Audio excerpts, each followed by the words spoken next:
"We're going in a different direction," Tyler said with that half smirk I'd come to hate. "Thanks for everything, but we need people who fit the new model." My name's Logan Barrett, 38 years old, senior account executive at Veltri Dynamics for the past 7 years. At least I was until about 45 seconds ago. I nodded, didn't argue, didn't plead my case by mentioning that I'd just closed our most successful quarter in company history. Didn't point out that I'd personally brought in 60% of total revenue. Didn't ask what the new model even meant. "Got it. Best of luck," I said, standing up. Tyler looked almost disappointed, like he'd been expecting, maybe hoping for, an outburst. Something to justify whatever story he'd already planned to tell about me after I left. Instead, I walked out calmly, leaving my collection of top performer plaques in the cabinet behind me. 7 years of achievement gathering dust. Let him keep them. Back at my desk, I packed up quickly. A few personal photos, coffee mug, the baseball Jason had signed for me after I helped him secure his first round of funding. While I cleared out my space, co-workers stared at their screens, typing furiously about nothing. Nobody made eye contact. Human Resources gave me the standard exit spiel. Non-compete clause reminders. Company property return checklist. Exit survey link. The woman across the desk looked uncomfortable. She knew the numbers I'd brought in, knew what I was worth. I handed in my badge, laptop, and phone. "Good luck with everything, Logan," she said, and I could hear the genuine regret. "Appreciate it," I replied. As the elevator descended, I wasn't angry. Not exactly. Something colder had settled in. A quiet certainty that Tyler McRae had made the biggest mistake of his professional life. He'd been with Veltri Dynamics less than a month, full of buzzwords, Harvard Business Review quotes, obsessed with reshaping the sales culture into something more aggressive, whatever that meant. What Tyler didn't know, what Human Resources never thought to check, was that every single one of my top clients had personal connections to me. College roommates who'd launched startups, groomsmen from my wedding who now ran procurement departments, old friends who'd been with me since before Veltri Dynamics even existed. In his spreadsheets, they were just account numbers and revenue figures. To me, they were relationships built over decades. I walked out to my car, jacket slung over my shoulder. My phone, my personal phone, buzzed with a message from Brian, my biggest client. "You free for lunch tomorrow?" I smiled for the first time that day. I'd been with Veltri Dynamics since they were just a scrappy startup operating out of a converted warehouse in Cincinnati. Back then, we were 15 people with big dreams and empty bank accounts. I was employee number 8. My job was simple: bring in clients, keep them happy, grow the relationships. That's what I did. Not by handing out branded pens or taking people golfing, but by actually giving a damn. By remembering birthdays and asking about kids, by calling just to check in, not to upsell. By being a resource, not just a vendor. When my old roommate Brian launched his logistics company, I was his first call for supply chain software. When Jason's health tech startup needed security integration, I brought him on board. When Dave expanded his manufacturing business, I made sure we scaled with him. 62% of my book of business came from people I'd known before they were clients. The rest came from their referrals. The first sign of trouble appeared 3 months ago during the quarterly review. Our CEO introduced Tyler McRae, brought in from some Silicon Valley firm I'd never heard of. Hair too perfect, smile too wide. Everything about him screamed ambition without substance. "Tyler's going to revolutionize our approach to sales," the CEO announced, "make us more competitive in the modern marketplace." I'd heard that kind of talk before, usually from people who'd never actually closed a deal themselves. 2 weeks later, Tyler called a sales team meeting, presented a new client acquisition strategy that involved cold outreach quotas and script-based pitches, made a big show about measurable metrics and performance analytics. Not once did he mention relationships. After the meeting, Dave texted me, "Your new boss seems like a real piece of work." Another warning came during a client dinner. Tyler insisted on joining me and Brian, my biggest account, talking over him constantly, interrupting with corporate jargon that made Brian visibly uncomfortable. In the parking lot afterward, Brian pulled me aside. "That guy's going to be a problem for you, isn't he?" I shrugged it off. Just knew, finding his footing. But something in my gut knew better. The way Tyler looked at my client list, the way he questioned my process, but never my results.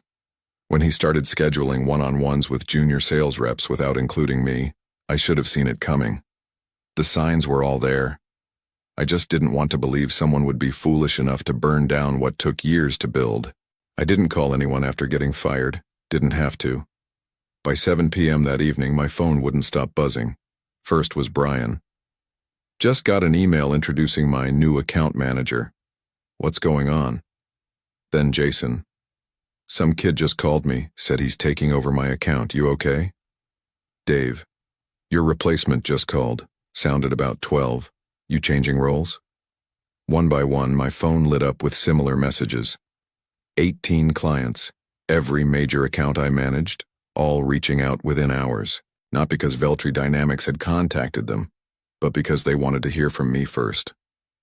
I sat on my back deck, bourbon in hand, watching the Cincinnati skyline as dusk settled over the city. The anger I'd expected never showed up. Instead, a cold clarity washed over me. Tyler had made a fundamental mistake. He'd looked at spreadsheets instead of people, seen revenue instead of relationships, calculated my worth based on what he thought I did, not understanding what I'd built. My phone rang again. This time it was Allison from Travella Freight, a client I'd landed 3 years ago. "Logan? What the hell is happening? I just got the strangest call from some guy saying he's my new contact." "They let me go this morning," I said simply. Silence on the line. "Are you serious? After the quarter you just had?" "New VP has a different vision." "Well, his vision better include finding a new logistics partner, because I'm not working with whoever this new person is. Did they even look at how much business you bring in?" "Apparently not enough. I'm calling Jennifer right now." "Jennifer was our CEO. This is ridiculous." "I appreciate that, but don't put yourself in an awkward position." "Logan, you've bailed us out of technical emergencies at midnight. You came to my dad's funeral. This isn't business, it's personal." After Allison, I took 5 more similar calls. By 10 p.m., I turned my phone off. Needed to think. I wasn't going to actively sabotage Veltri Dynamics, that wasn't my style, but I also wasn't going to protect them from the consequences of their own bad decisions. In the morning, I woke up to an email from Jessica Lewis, VP of Sales at Hailstorm Brewing, Veltri's main competitor. We'd met at industry conferences over the years, always been cordial. "Heard what happened. Unbelievable. Let's grab coffee this week?" I didn't have to wonder how she'd heard. News travels fast in our industry. As I showered and dressed that morning, something shifted inside me. The loyalty I'd felt toward Veltri Dynamics, the company I'd helped build, evaporated completely. They hadn't just fired an employee. They'd severed relationships they didn't even know existed. I texted Jessica back. "Coffee sounds good. Tomorrow at 9? Her response came immediately. "Perfect. I have some ideas I think you'll like." For the first time since walking out of Tyler's office, I smiled, not out of spite, but because I finally understood my true value. And so would Veltri Dynamics. Soon enough. The coffee shop Jessica suggested was clear across town from the Veltri Dynamics office. Smart move. Cincinnati's business community was too small for accidental run-ins. Jessica looked exactly as I remembered her, sharp, confident, without trying too hard. No power suit, just practical business casual and an easy smile. "They're idiots," she said after we'd exchanged greetings. "Everyone in the industry is talking about it." Everyone? When the top performer at a competitor suddenly becomes available, people notice. She sipped her coffee. Especially when that person is responsible for more than half their revenue. I shrugged. Ancient history now. Not according to my phone. It's been blowing up since yesterday with clients asking if we've hired you yet. That caught me off guard. Your clients are asking about me? Logan, you've built relationships across this entire industry. People trust you. That's rare. She slid a folder across the table. So here's what Hailstorm is prepared to offer. Director of Enterprise Relationships. Team of 6 reporting to you.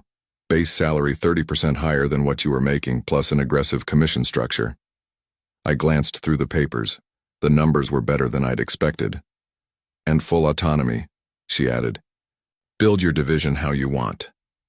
Sounds good, I said carefully. But I need to be upfront about something. The non-compete clause in my contract, Jessica waved her hand. Already ran it by legal. It's practically unenforceable. Ohio courts rarely uphold them, especially in cases of termination without cause. Still, I don't want to start a legal battle. Agreed, which is why we're suggesting a 60-day consulting arrangement first. After that, full employment. It was a good plan. Well thought out. One more thing, I said. My clients. We're not asking you to violate any confidentiality agreements. But if your former clients happen to seek out new vendors on their own, I nodded slowly. That's their business decision. Exactly. I took a day to think it over, but the decision was already made. Signed the consulting agreement the following morning. By then, the fallout had already begun. Brian's company, my biggest account worth nearly $5 million annually, had paused all implementation projects with Veltri, citing relationship restructuring evaluation. Corporate speak for, we're not happy. Jason's health tech firm had requested full documentation of all processes in preparation for potential vendor transition. 3 more clients had declined meetings with their newly assigned account managers. I hadn't orchestrated any of it, hadn't needed to. These were my friends responding naturally to a broken trust. That afternoon, my phone rang with an unfamiliar number. I almost didn't answer. Logan Barrett. Logan, it's Jennifer Murray. Veltri's CEO. My stomach tightened. Jennifer, what can I do for you? I'm calling to understand what's happening with our client base. Of course. Now she wanted to talk. I'm not sure what you mean, I said, keeping my voice neutral. I've been gone less than a week.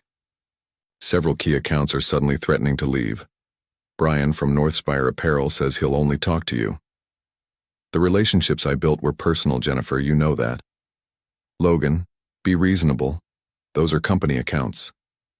I haven't contacted a single client. If they're reaching out to me, that's their choice. We need you to help with the transition, make introductions, smooth things over. I almost laughed. You mean clean up Tyler's mess? Silence on the line. Then, the board has concerns about his decision. We could discuss your returning. Same position, 10% increase. Too little, too late. I appreciate the offer, Jennifer, but I've accepted a position elsewhere. Another pause. I see. I hope you'll at least consider not actively poaching our clients. I don't need to poach what's already leaving on its own. After I hung up, I felt no satisfaction, just confirmation of what I'd already known. Veltri had only valued the revenue, never understanding the relationships that created it. Now they were learning the difference, the hard way. 2 weeks into my consulting arrangement with Hailstorm, I met with Brian for lunch at our usual spot downtown.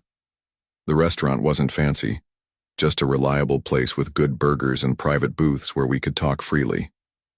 Tyler's been calling me daily, Brian said, shaking his head. Yesterday, he offered a 15% discount if we'd resume the implementation schedule. And? I told him it wasn't about the money. Brian took a sip of his iced tea. Then he started bad-mouthing you. Said you'd been on your way out anyway. Performance issues. My jaw tightened. Classy. That's when I told him we were exploring other options and hung up. This pattern repeated in conversations with other clients. Tyler was scrambling, making desperate offers while simultaneously trying to undermine me. Classic damage control from someone who knew he'd made a catastrophic mistake. But there was something else happening, something I hadn't anticipated. Jason called that evening. You're not going to believe this. I requested a full data export as a precaution, and they're stonewalling, claiming our contract doesn't guarantee data portability. That's not right, I said. Section 12B specifically covers data ownership and transfer rights. I know. I have the contract right here, but their legal team is suddenly reinterpreting the language. The next day, Dave reported similar issues. Then Allison. One by one, my former clients were discovering that Veltri was making it difficult for them to leave. I called Jessica immediately. They're deliberately creating exit barriers, I explained. Technical roadblocks, contract reinterpretations, sudden system maintenance that affects only clients who've indicated they might leave.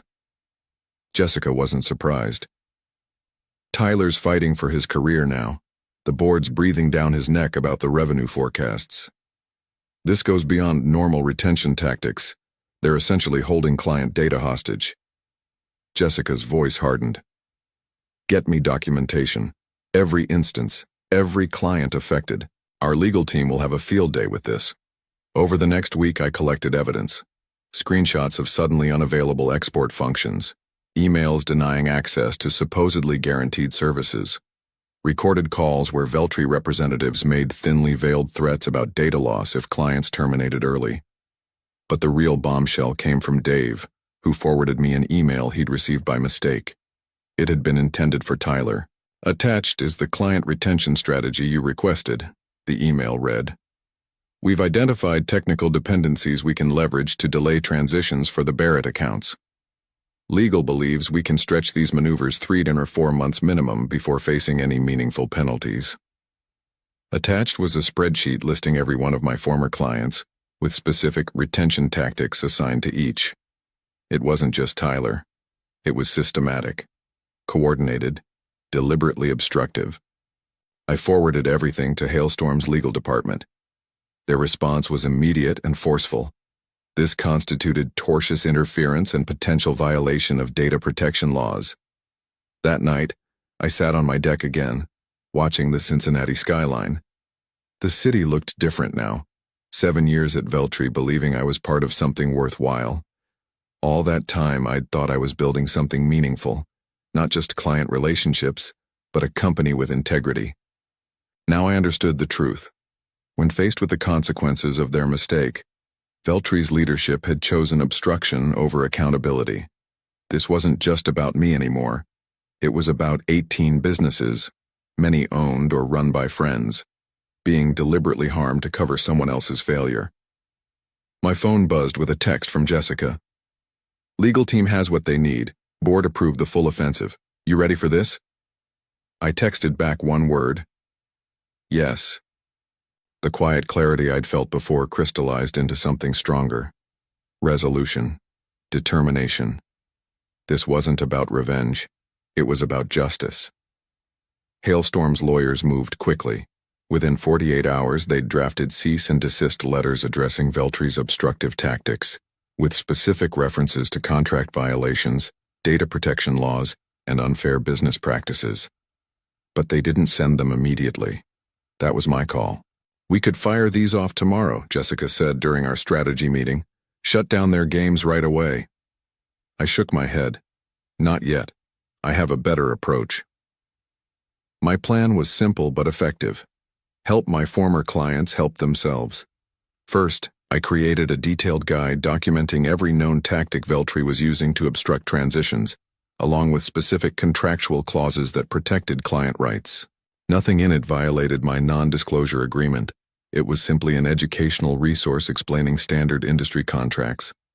Next, I arranged a series of industry networking lunches, small, casual gatherings where my former clients could meet each other for the first time. No formal agenda, just business owners and executives sharing experiences. I attended only the first one, making introductions before excusing myself. Sorry, conflict of interest, but you all might find you have some common business challenges worth discussing.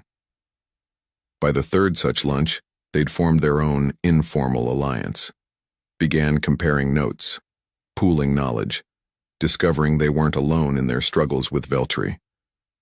Meanwhile, I was building something new at Hailstorm, Not just bringing on individual team members, but designing an entire client relationship division focused on long-term partnerships rather than transactions.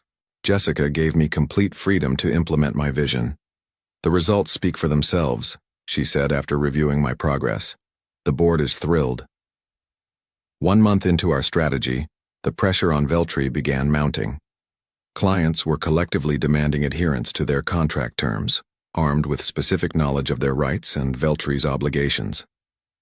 When multiple major accounts simultaneously threatened legal action over the same issues, Veltri couldn't dismiss it as coincidence. Someone was coordinating the response. Jennifer called again. This time her tone was different, desperate. "What do you want, Logan? What will it take to stop this?" "I'm not doing anything, Jennifer. Your clients are simply exercising their contractual rights. We both know you're behind this. The board is considering legal action against you for client interference." "You fired me, Jennifer," I reminded her calmly.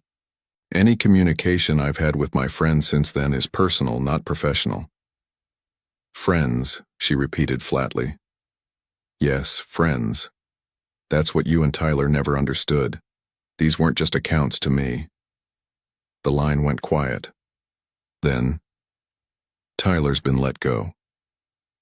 "I'm sorry to hear that," I said, meaning it. Losing a job unexpectedly was something I understood all too well. "We're prepared to make amends. Full data portability for any client that wants it. No early termination fees. Clean transitions." It was what my former clients deserved. "That sounds reasonable.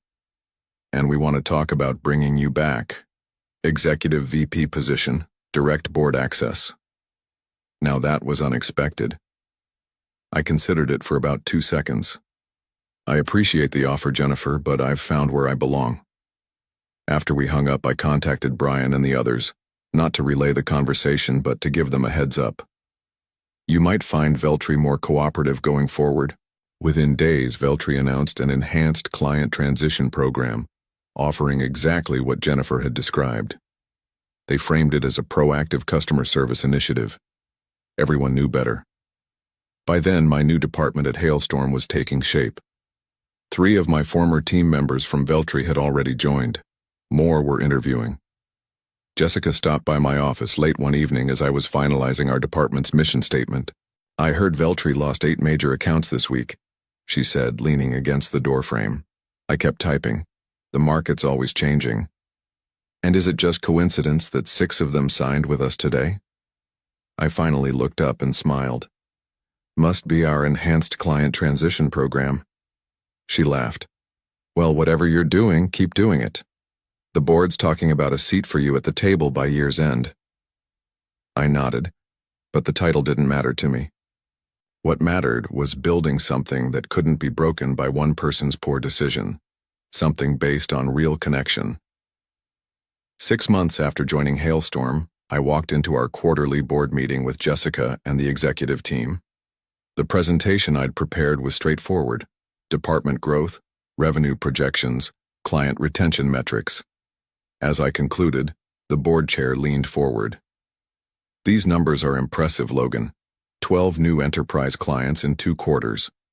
Retention rate near perfect. What's your secret?" "No secret," I replied. "We invest in relationships, not just transactions." The CFO spoke next. "And the Veltri accounts? 14 of their 18 top clients have switched to us now?" 15, as of yesterday," Jessica corrected, sliding a folder across the table. "Northridge Technologies signed this morning. 9-year contract." Murmurs around the table. "To be clear," I added, "we've never directly solicited Veltri clients. They've approached us, usually after experiencing difficulties with their transition processes." "Which have been extensively documented," Jessica said, patting another, thicker folder. "Our legal team has everything should Veltri ever want to pursue action." They wouldn't. Not with what we had. Not with their reputation already in tatters. The room fell silent as the board chair reviewed the latest numbers. Finally, he looked up and nodded toward me. "The board has reached a decision. We'd like to offer you the position of Executive Vice President of Strategic Relationships, effective immediately. I accepted with a simple handshake. No gloating, no speeches. That afternoon, the press release went out. My phone immediately buzzed with a message from Brian. Just saw the news. Congratulations, EVP Barrett. Moments later, my assistant knocked on my door. You have a visitor, Jennifer Murray from Veltri Dynamics. No appointment. I considered sending her away. Decided against it. Send her in. Jennifer looked tired, defeated. Congratulations on the promotion. Thank you. What can I do for you, Jennifer? She placed a folder on my desk. Veltri is exploring acquisition options. We'd like Hailstorm to consider making an offer. The acquisition went through 3 months later, not because of any lingering vendetta, but because it made good business sense. Hailstorm's board saw value in Veltri's technology stack, if not their client management approach. I insisted on one condition. Every Veltri employee would be given fair consideration for positions in the combined company. Nobody would experience what I had gone through. On the day the deal closed, I drove to Veltri's office, the converted warehouse where I'd spent 7 years of my career. The place looked smaller somehow. The remaining employees gathered nervously in the main conference room for my address. I'm not here to clean house, I began, looking at the familiar faces. I'm here because what we're building at Hailstorm is based on the same principle that should have protected me here. Relationships matter. They're worth investing in. Worth protecting. I saw relief in their eyes. Understanding. Your jobs are secure if you want them. Your contributions valued. All I ask is that you bring that same commitment to relationships, with clients, with colleagues, with partners, to everything you do going forward. Afterward, I walked through the empty sales floor one last time. Stopped at my old desk, now cleared of its temporary occupant. My phone buzzed. A message from Dave. Heard the news. Poetic justice, my friend. I smiled, looking out over the Cincinnati skyline from the window near what used to be my workspace. The view was exactly as I remembered it, but I was different, stronger, clearer about what mattered. I texted back. Not about justice, about building something better. Then I walked out, not bothering to look at the empty space where my sales awards had once stood. I didn't need them anymore. The real value had never been on that wall. It had been in the connections I'd made, the relationships I'd built, the ones that had survived when everything else fell apart.